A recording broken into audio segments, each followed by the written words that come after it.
Hello, I'm Tommy Moore and welcome to the Bartitsu Lab. And in this particular session, I'm going to look at what I call tide turners. A tide turner for me is once you have survived the onslaught of an attack, how do you bodily, physically, emotionally, bloody spiritually turn your defensive survival into offensive destruction? And I find that a lot of people in the martial arts world, what they do is they give each other subconsciously or naturally a gap to respond that humans in real physical confrontations do not. So I see a lot of drills where a pad man will be twatting the fuck out of someone and someone will be covering and they'll be giving it all this. They'll be using, it could be Filipino stuff, defense lab, could just be a solid kind of boxing cover, but they'll cover, protect the command center, protect their balance, as is right. But then what will happen is the pad man innately will stop hitting them, wait, and then the other person will come back, which makes you feel good. It makes you feel like you survived the onslaught. I do have my own issue with the slappy pad equating to surviving an onslaught scenario, but that's another battle for another day. But people feel like they've survived a battering and then they can attack. The problem is that real humans are like kind of nasty bulldog terriers. They're not going to let go until you're leaking claret into the carpet. Okay, so a real attacker is not going to hit you and then wait for you to respond. He's going to keep smashing you, grabbing you, pulling you, gouging you, ripping you, pushing you, insulting you, snarling at you, biting you. He's going to keep going because that's the nature of physical violence. So we can't train to assume there'll be a gap. Now, a lot of instructors don't mean to do this and they don't intend for it to happen, but it happens. And you see people, as soon as the instructor walks on by, they go back to that turn taking. I slap you, we wait, then you respond. And we can't get into that habit. I think the gap between surviving the onslaught in a manner of your choosing and returning fire in a consistent, powerful and fight-ending way is very overlooked, because you can be the best fighter in the world. You can have the best defense, the best awareness, you can have the best avoidance, you can have all of those things, but sometimes a cunt is just going to punch you. It's just going to attack you from nowhere. You will just find yourself, by sheer bad luck or bad skill or lack of avoidance or whatever deities decide to hate you that day, you'll find yourself on the receiving end of a nasty series of punches, kicks, headbutts, bites, stabs and wallops with a stick. And there's nothing you can do about it. So job one, as always, is survive. And as I talked about, lots of different systems have their own methods. For me, the main points are make sure you're on balance, protect your command center, typically by dipping your chin and keeping yourself kind of knockout proof, or you're building your proclivity to not be knocked out by making sure that your neck is strong, that your head is stable, that you're looking at your opponent, you're seeing what's coming in. And if you can see what's coming in and your neck's stable, even hard punches will really struggle to put you out of the game. So again, no matter what your particular flavor of defensive survival framework is, and for most people it's just the typical, shit. No matter how well trained you are, a lot of people will just go into default shit, and that's cool, that's absolutely fine. Once you've got your wherewithal about you, you're going to need something to change from oh shit into fuck you. And that golden millisecond between oh shit and fuck you is something you need to create. It's on you. If the opportunity happens, if the opponent gets tired and stops, marvelous, bad day for him. Most people won't. So you need to make sure to take responsibility for turning the tide. I'm going to talk about 3 techniques that I find particularly useful for turning the tide. So assuming that I'm taking a flurry of shots in a guard which suits me and keeps me relatively safe from that onslaught.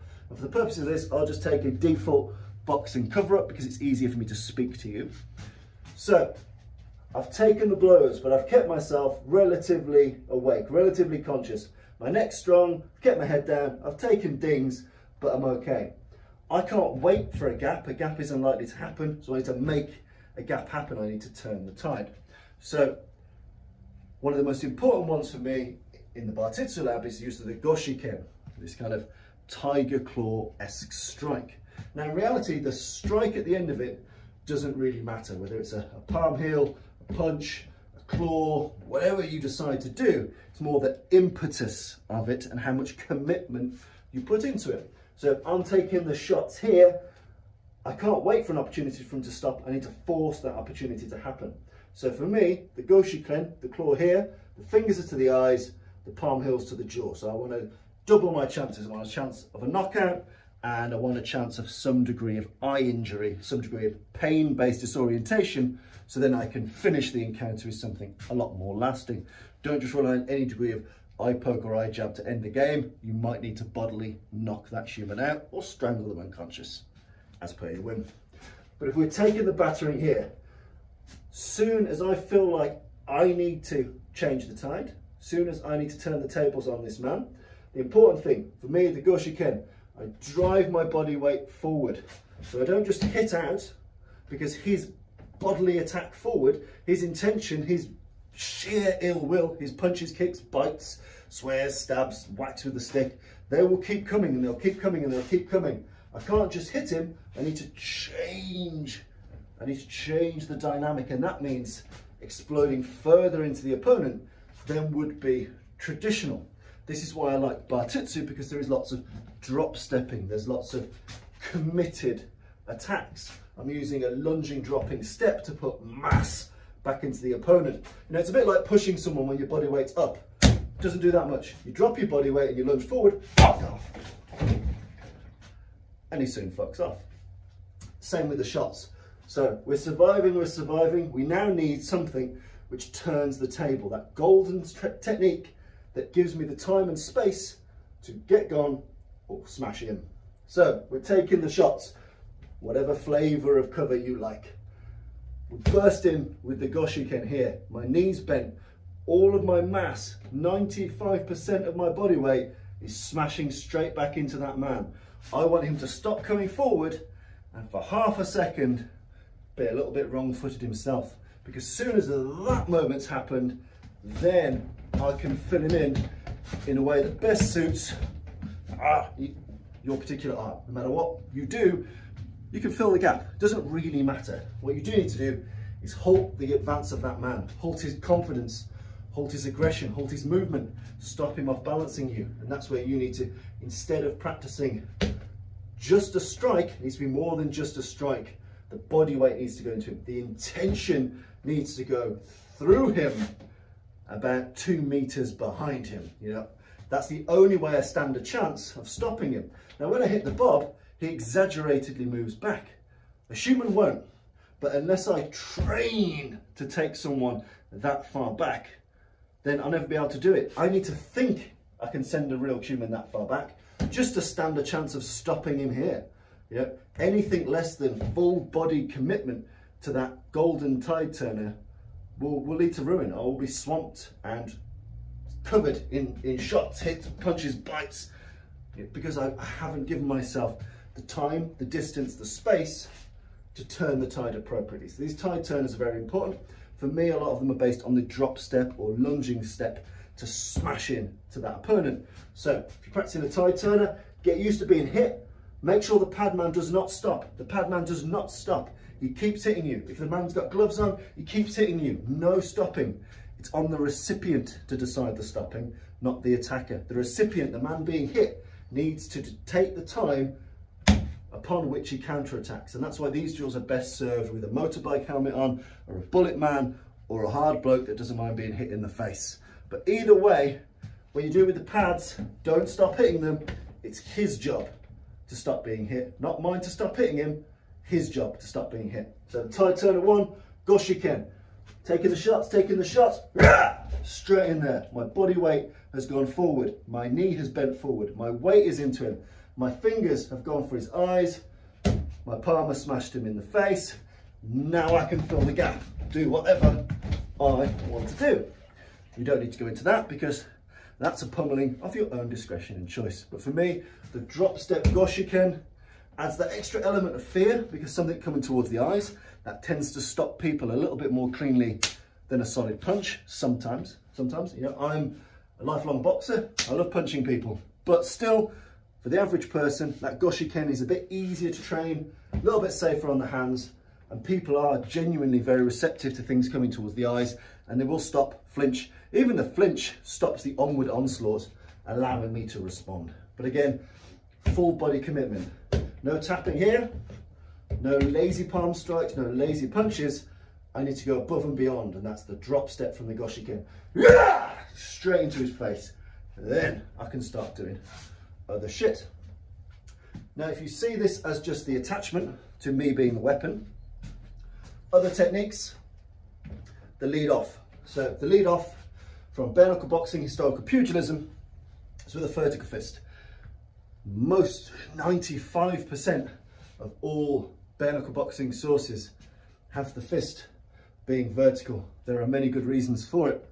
Not to say you can't hit someone with a horizontal fist, that's absolutely fine, but people that did this as their profession for many, many times, all the time as their job, this is the bare knuckle strike that they went for. So I'm going to go with those guys.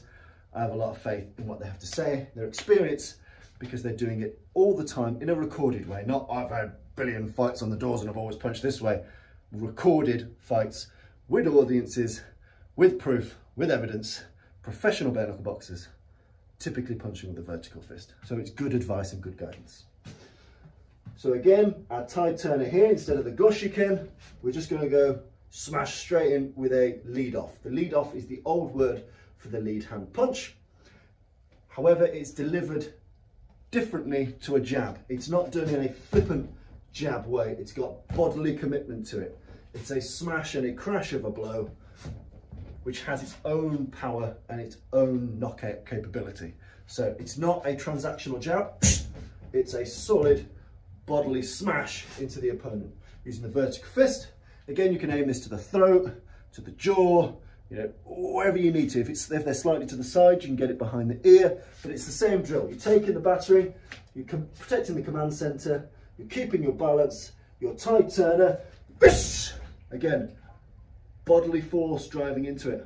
I've bent the knee, I've got a lunging motion to me, all my mass is crashing back into this man because I want him to stagger. I want him to be slightly off balance. I want his aggression to end just for that second so I can turn the tide and then do all manner of stuff which befits the situation. So again, tide turner 1 for me.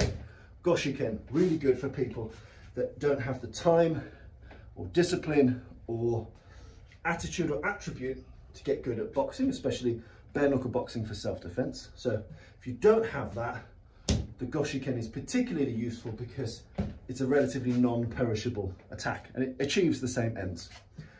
The only extra I'd add to the tide turner is tide turners from the front.